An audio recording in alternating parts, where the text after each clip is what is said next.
After many years of service life and with ever-increasing traffic volumes, numerous bridge decks on the Interstate 77 corridor in Columbia, South Carolina, were reaching structurally deficient conditions. The South Carolina Department of Transportation made a decision to use over 24,000 square yards of hydrodemolition and latex modified concrete overlays on 16 different bridges, following the South Carolina DOT 726 specifications.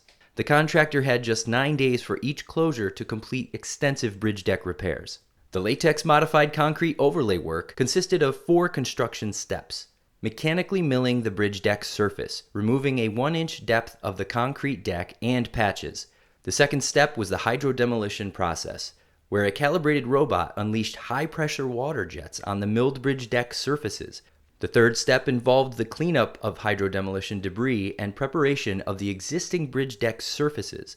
The deck was then power washed at 7,500 psi minimum, left in a saturated surface dry condition and covered with plastic, ensuring a clean and bondable surface for the new overlay.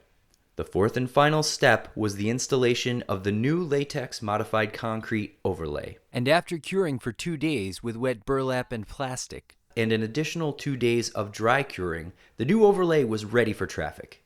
These new latex modified concrete overlays will function as the bridge-wearing surface on the Columbia, South Carolina I-77 bridges for the next 30-plus years.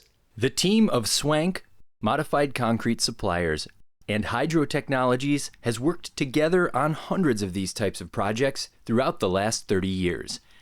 Contact us to learn more.